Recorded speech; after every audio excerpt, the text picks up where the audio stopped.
Welcome back to Deploy Securely. I'm Walter Haydock. I'm the founder and CEO of StackAware. We help organizations manage their cybersecurity, compliance, and privacy risk when using artificial intelligence. And today we're going to be talking about how to securely structure the architectures and pipelines for AI training and processing.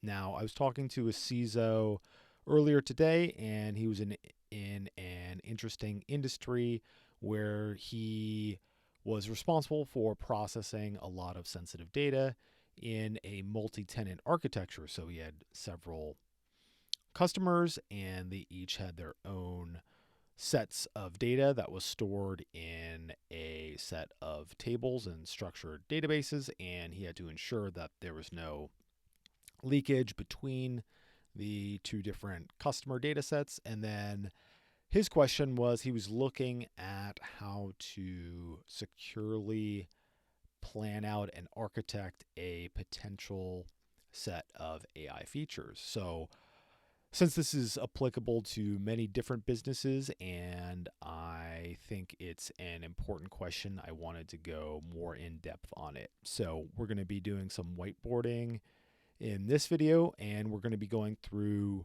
four different scenarios. So the first scenario that we're going to be looking at is a situation where you have predictive AI and you are training on public data, and you're going to be classifying confidential data using that predictive AI model. So I'm going to jump into the pre-prepared sketch that I have, and what we are going to do is set out the situation here. So what is happening is I need to select white pen so that you can see. All right. So what we have here is up top a database, a structured database. We've got customer ID, name, industry, revenue, and then a target variable. This could be anything. I mean, this could be, had a cyber incident in the past 12 months. It could be, whether this is a good acquisition target, whether this is, conducted layoffs in the past 12 months. I mean, frankly, this will depend on your business case, how you structure this database or how you lay this out or what you care about. But what we are going to do is go through step by step how this would work. All right. So the first step, step one over here, would be training the model based on a public data set. So this is step one. So, this could be a database of publicly available cyber attacks. It could be a structured database of layoffs. It could be, whatever situation you're worried about here. And since we're training the model based on public data, this is probably the least risky situation. There are some things to think about when you're structuring your AI architecture, but this is generally low risk. So now that we've trained this model, now what we're going to do is the user over here is going to make a request to the application to classify a certain type, a certain entry. So what we've got here is the user's making a request to the application, and we're using this authorization application layer to make any sort of decisions about what data to grant access to. We are not relying on the model to do so. That's going to be more important in the later stages when we talk about generative AI. So the next thing that we're going to do is this authorization layer is going to select only this company. So this is a user from company number 2 from Contoso, and the goal is to classify this company's data. For example, say they want to evaluate the likelihood of having a cyber attack based on their industry and their revenue. So this authorization layer is going to grab this row of data, and it could be many rows, but we're just going to use one here because it's simple. This could be many columns or many rows of data. but it's only going to grab the rows to which this user is already entitled, and we're not relying on the model to make any decisions about that. So then the authorization layer is going to provide this to the model, and it's going to do whatever it does. It's going to, make its classification. And then the model is going to return to the authorization layer its response, whatever it is. Yes, you are likely to have a cyber attack in the next 12 months, or whatever your target variable is. And then the authorization layer is going to provide that to the user, also part of step 4 here. So this is the most straightforward situation, and it's the lowest risk, but I just wanted to lay it out before we get into some of the more complex scenarios so that there's a common understanding and language, and we're all clear here.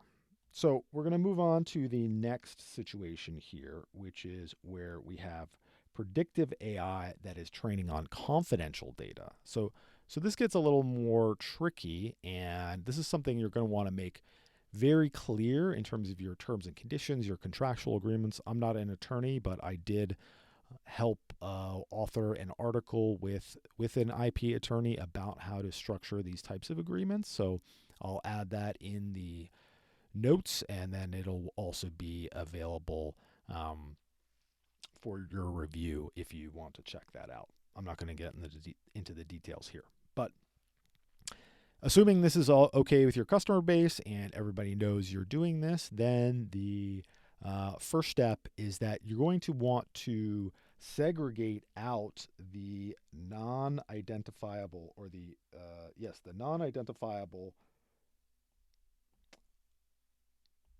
attributes. So, for example,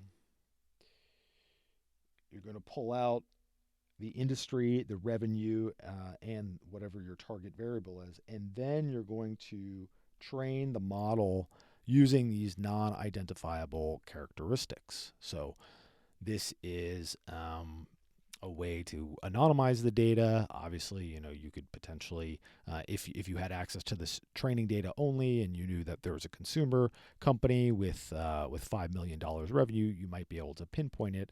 But the end user is not going to have access to this training data, so it's highly unlikely that you would be able to de-anonymize any of these companies. So step 1 is you're going to train the model, this predictive model. It's a classifier or something like that, or a regression analysis. And then you're going to have the user go ahead and make the request to the application layer, just like we did in the previous steps.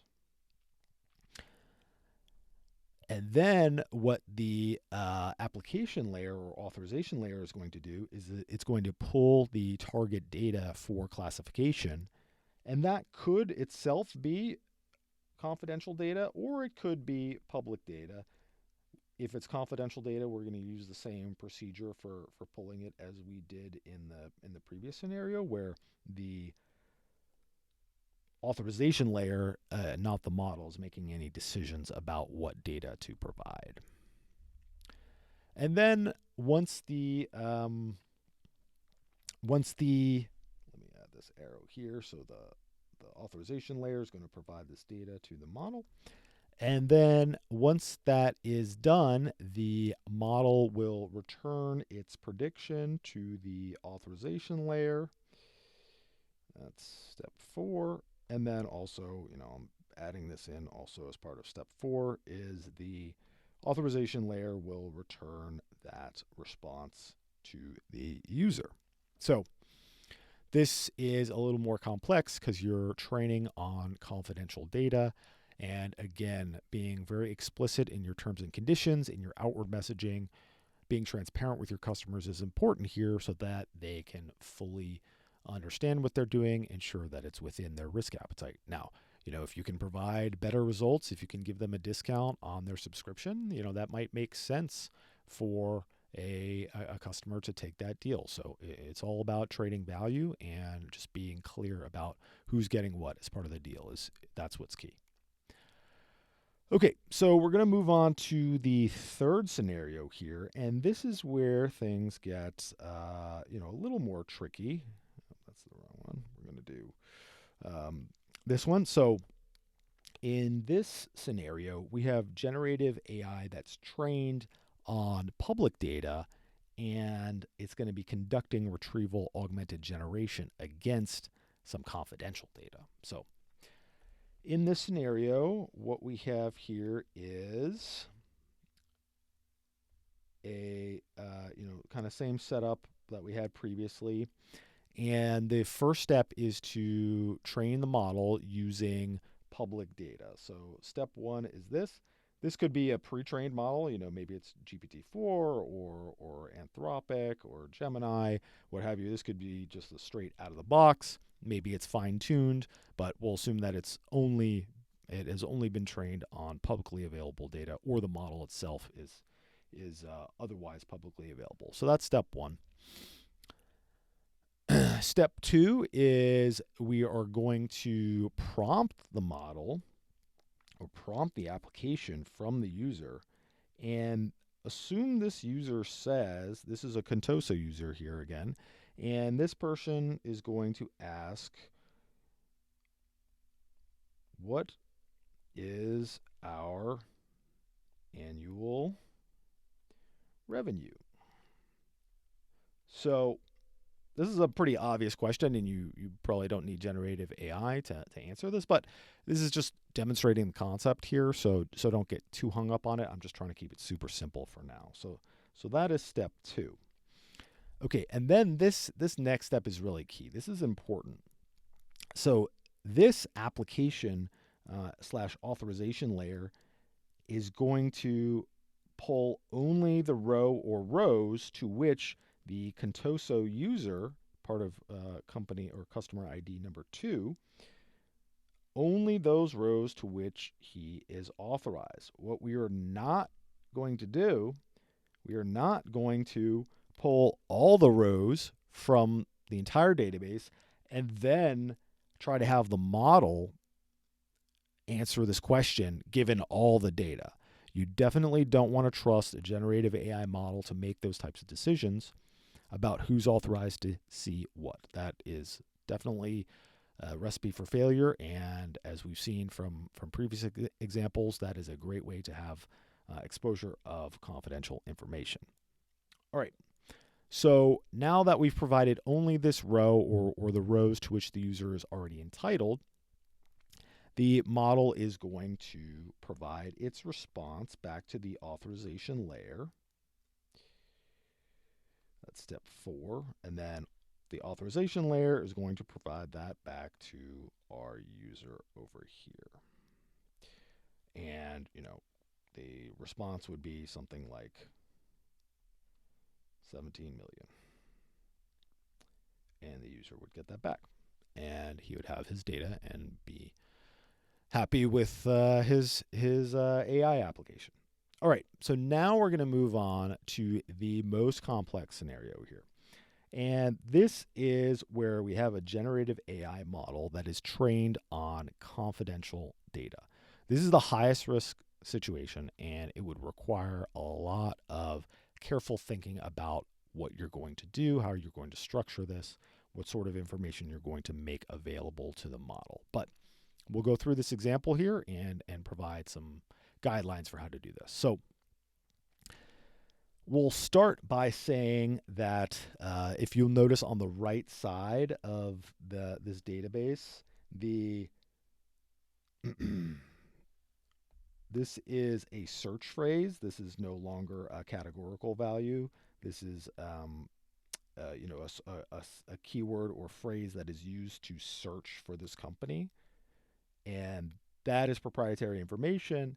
And the company hosting this has this information already, and it wants to make improve its generative AI model or fine tune an already existing one based on these search phrases. So then what you could do is you can train or fine tune your generative AI model using these terms to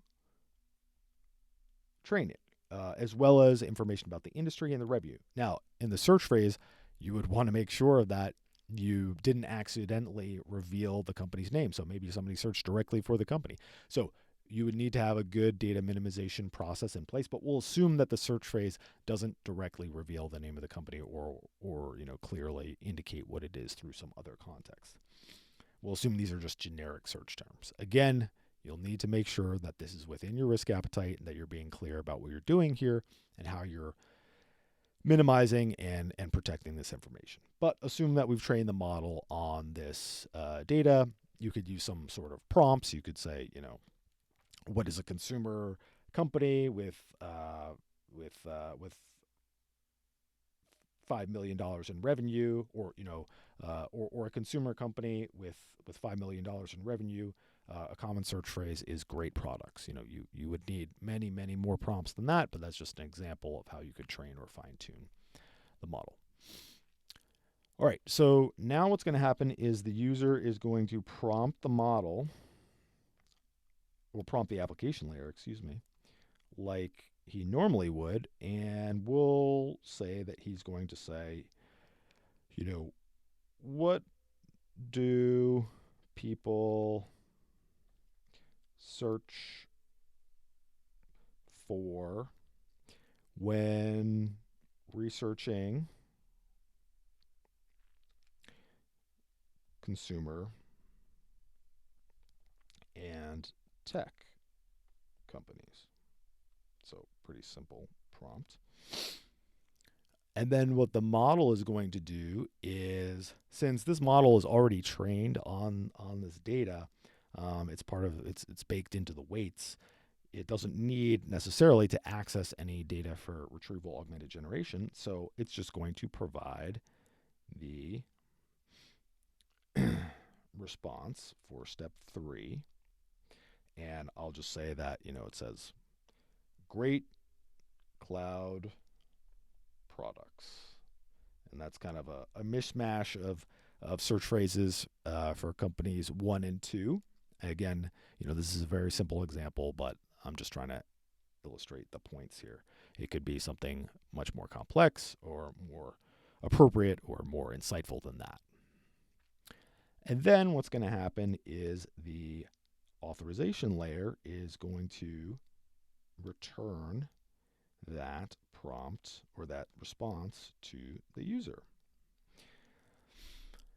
All right, so hopefully this gives you an idea of the complexity of how you need to, of the things you need to deal with, how you should think about addressing them. Now, a couple key things that I want to hammer home are: 1, transparency, being clear about how you're training models using customer data, especially if it's confidential data, how you are exposing their data to AI processes, and then also making sure that you architect them securely to prevent any sort of leakage or any sort of cross-contamination that the customer did not accept ahead of time. So this can definitely deliver value to companies by allowing individual customers to leverage the data of other companies in a anonymized way, and can also allow vendors to improve their products and increase their prices and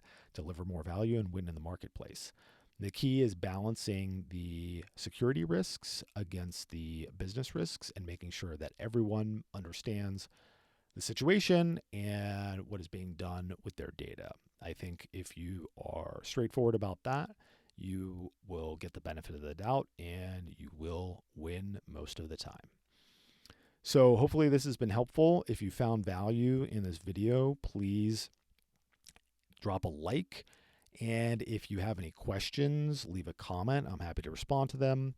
And also, if you want more videos like this, please subscribe to the Deploy Securely channel. We'd love to have you and provide more videos at the intersection of artificial intelligence, cybersecurity, privacy, and compliance. Thanks a lot.